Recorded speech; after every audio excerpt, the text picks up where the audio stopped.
आहे.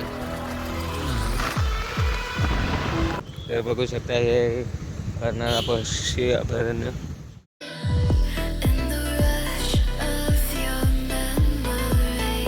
नमस्कार मंडळी, एका नवीन व्हिडिओमध्ये पुन्हा एकदा तुमचं सर्वांचं स्वागत आहे. तर आत्ता पनवेलच्या पुढे आलो आहे आणि आम्ही नायगाव वाजवून सकाळी 5 वाजता बरोबर निघालो होतो. तर अंतर कवर करायचं होतं कारण काल संध्याकाळी आहे ना खूप ट्रॅफिक होतं. 2 तासाचं अंतर 3 तास करावं लागलं. तर एवढं मोठं ट्रॅफिक भरपूर होतं आणि 4 वाजता आम्ही पोचलो. आम्ही पनवेलला लवकर आलो होतो पण त्याच्यानंतर मग 3 तास ह्या ट्रॅफिकमध्येच गेले. वाशी मार्गे गेलो होतो आम्ही आणि आता येताना आम्ही मुंब्रा मार्गे आलो. तर येताना काही एवढं काय किचकिट वाटले नाही, पण काल जाताना जरा जास्त किचकिट वाटली. वाशी मार्गे जाताना खूप ट्रॅफिक वगैरे, रोड वगैरे चेंज करायला लागायचे. आणि आज मुंब्रा मार्गे आलो तर मुंब्रा मार्गे येताना काही एवढं काय प्रॉब्लेम नाही. थोडे जरा चेंज करायला लागले रोड वगैरे, थोडं ट्रॅफिक होतं सिग्नलमुळे. तर त्याच्यानंतर मग काय पुढे रोड चांगला होता आणि ट्रॅफिक पण जास्त नव्हतं. जेवढं अंतर कव्हर केलं तर करायचं होतं तेवढं केलेलं आहे. आता पनवेलपासून आता जो मेन रोड आहे मुंबई गोवा हायवे, त्या रोडला लागलेला आहे पूर्ण मस्तपैकी. आता काय टेन्शन नाही. पुढे काय बघू शकता मुंबई गोवा हायवे सुरू झालेला आहे. आता इथून पुढचा प्रवास मस्तपैकी होणार आहे. आता सकाळचे बघू शकता निसर्ग एकदम भारी असा रोड देखील खूप सुंदर आहे.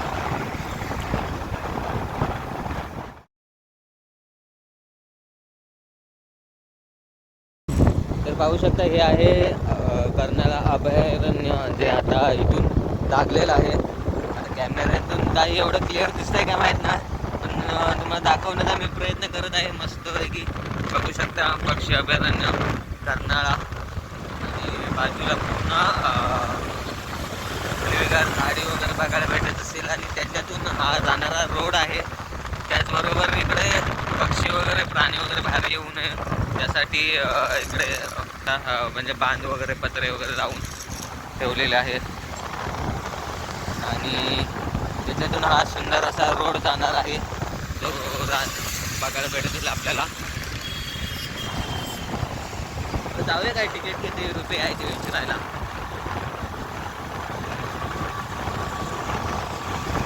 अभयारण्य बघायला जाऊया काय. आणि त्याचबरोबर इकडे रस्ता क्रॉस करायला इथून बघू शकता, इकडे जागा वगैरे आहे त्याच्यातून जायला. हां होय, इथनं आतमध्ये टाका, इकडून काय म्हणतात नाही ना. चला चला बरोबर, 2 व्हीलर बंद चालू आहे का माहीत नाही, चालू आहे का माहीत नाही. बघूया, विचारूया किती वाजता काय, 5 वाजता काय.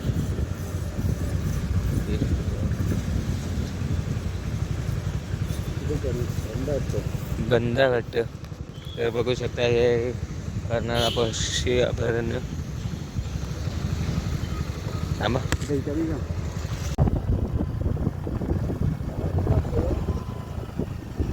तर मंडळी, आता कर्नाळा पक्षी अभयारण्याकडे गेलो होतो. तर त्यांच्याकडून माहिती वगैरे घेतली. जी काय माहिती आहे ती तुम्हाला मी पुढे सांगतो, कारण आता बाईकवरती आहे. तर आवाज वगैरे माझा कितपत तुमच्यापर्यंत पोचतोय काय माहीत नाही. तर याची जी काय माहिती आहे ना कर्नाळा पक्षी अभयारण्याची, ती तुम्हाला नंतर सांगतो. किती तिकीट वगैरे आहे, पुढे बाईक येऊन जाऊ शकतो की नाही, किंवा गाडी वगैरे नेऊ शकतो की नाही, पार्किंगचे किती पैसे आहेत काय, आणि किती वेळ फिरायला वगैरे काय लागतो ना, हे देखील तुम्हाला सांगतो. पण ते पुढे सांगतो, कारण आता या प्रवासामध्ये प्रवास करताना काय आवाज वगैरे क्लिअर येईल की नाही काय सांगता येत नाही म्हणून. तर चला मग आता आपण पुढे भेटूया. तर असा काही सकाळचा निसर्ग इकडे या साईडला, आणि या साईडला इथे हॉटेल वगैरे बघू शकता. त्याचबरोबर मस्त इकडचा निसर्ग बघायला भेटतोय, एक नंबर भारी असा. मुंबईला बाईक घेऊन येण्याचा फायदा झालेला आहे मस्तपैकी, आणि पैसे पण वसूल झालेले आहेत, जायचे पण आणि यायचे पण. एक नंबर प्रवास आहे आजचा.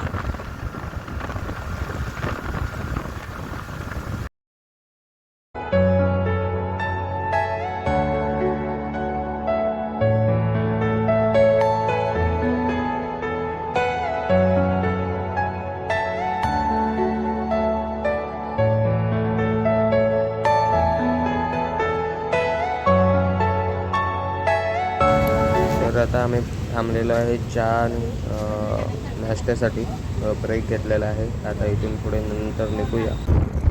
तर बघू शकता बाजूला ते काय भात शेती आणि भाजी वगैरे लागवड केलेली आहे. इकडे तुम्हाला रस्त्याच्या खालच्या साईडला बघायला भेटत असेल. आणि त्याचबरोबर रेल्वेचा फाटक देखील आहे. आपल्या कोकणामध्ये जाणारी जी कोकण रेल्वे आहे ते देखील फाटक जो रूल वगैरे तुम्हाला बघायला भेटत असेल. रोडच्या लेफ्ट साईड सूर्य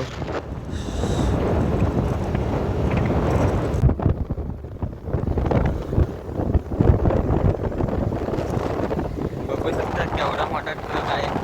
वल्हो एकदम मोठे पाईप घेऊन जात आहेत. एक झाला, दोन,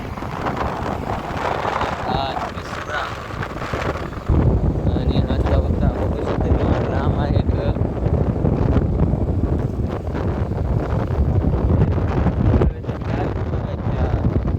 या साईडला आहे भाजी वगैरे शेतामध्ये रोड एक नंबर बनवला ना, मस्त एक नंबर आहे. मध्येच फक्त कुठे सिंगल लेन आहे, नाहीतर डबल लेन 4 लेनमध्ये बघायला भेटतात.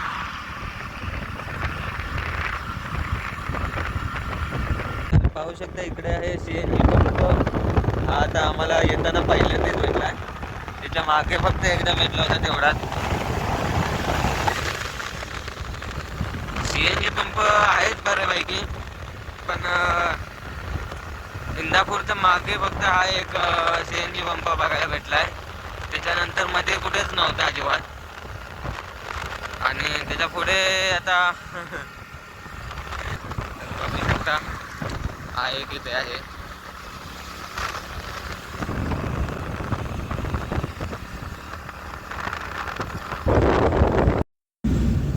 तर पाहू शकता लागलेलं आहे ट्रॉफिक.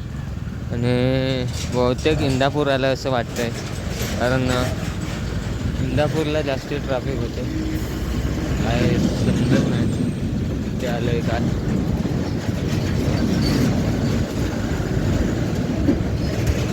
नाही, नागोठणेला आलो आहे.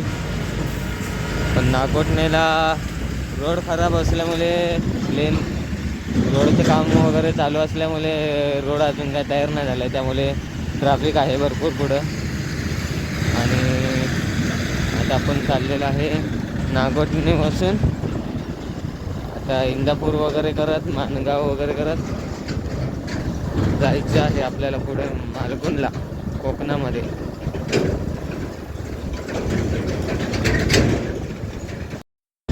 तर म्हणून इंदापूर आणि माणगाव हे जे काही 2 शहरं आहेत ना, मेन पॉईंट आहेत ना जे, तर हे जास्ती लवकर कव्हर करता येईल ना तेवढं लवकर जास्ती कव्हर करायचं अंतर जे आहे ते. कारण काय माहिती आहे का, इथे सिंगल लेन असल्यामुळे ना पुढून येणाऱ्या गाड्या आणि जाणाऱ्या गाड्या असतात आणि भरपूर ट्रॅफिक वगैरे होतं. आणि सिटी पडते त्यामुळे त्याच्यामध्ये आतमध्ये जे काय अजून कामावर येणारे जाणारे जॉबवरती जे काही लोक असतात ते देखील भरपूर असतात. त्यामुळे गाड्यांची गर्दी वगैरे भरपूर असेल इकडे. म्हणून इंदापूर आणि माणगाव हे अंतर लवकरात लवकर कव्हर करून जास्ती लवकर पुढे कव्हर करून पुढे जाता येईल याकडे फक्त लक्ष द्यायचं. आणि पनवेल ते मुंबई. तर बघू शकता बाहेर आल्यानंतर आहे ना, आपल्या इकडच्या गाड्या बघितल्यावर आहे ना एक वेगळाच आनंद होतो. जसं की माझ्या पुढे आहे MH8 वाली अल्टिगा, नवलाईमधून आहे, रत्नागिरीतली आहे गाडी आपल्या. तर बघू शकता ही गाडी मस्त बरं वाटतं. पण की आपणच असं बाहेर निघालं नाही तर आपल्या साईडचे पण लोक आहेत जे की आपल्यासोबत प्रवास करत आहेत आणि ते देखील बघायला भेटतं मस्त आहे की.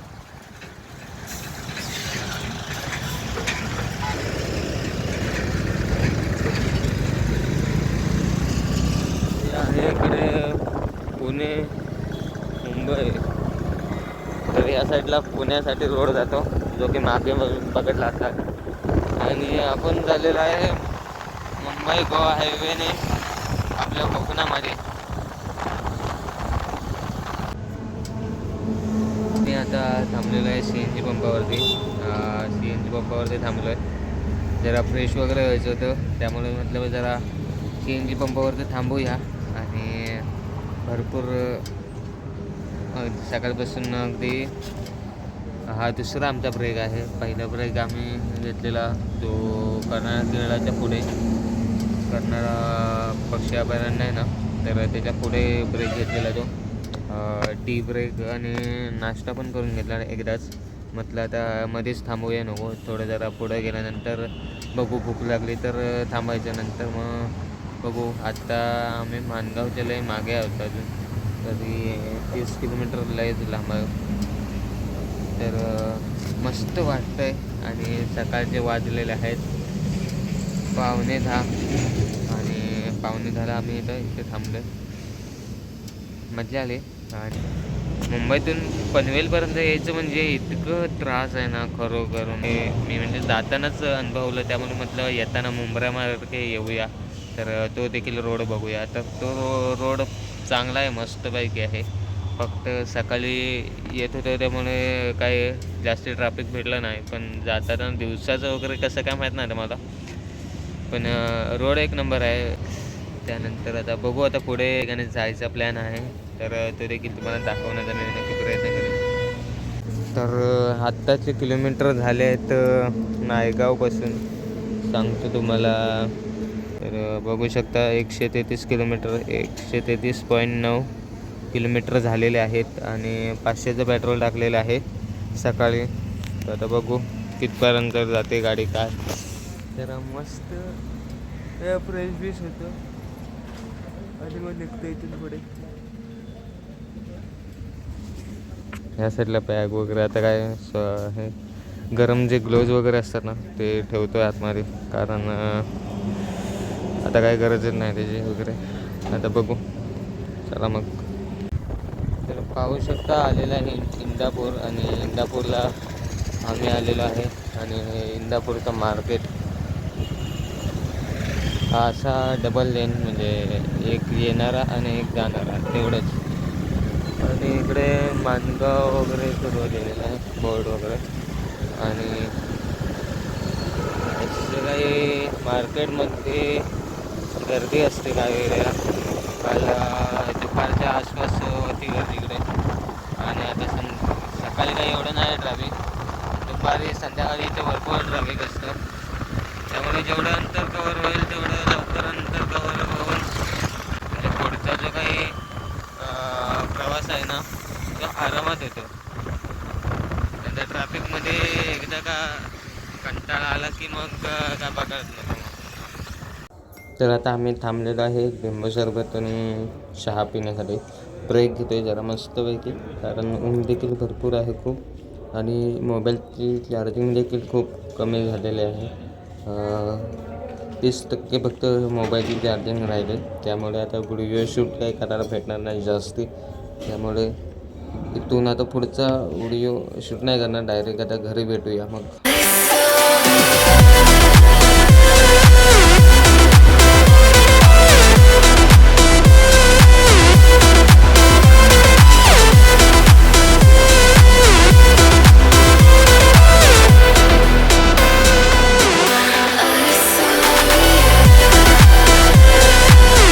तर मंडळी, पूर्णपणे मिशन कंप्लीट झालेलं आहे. मुंबईला जायचा प्रवास होता. मुंबईला जाण्यापासून अगदी मुंबईवरून पुन्हा घरी येईपर्यंत जे काय मिशन होतं माझं ते कंप्लीट झालं. 3 वर्ष वाट बघितली, नवीन गाडी घेतल्यानंतर 3 वर्ष वाट बघितली, आणि आता ती कंप्लीट झालेलं आहे मस्तपैकी.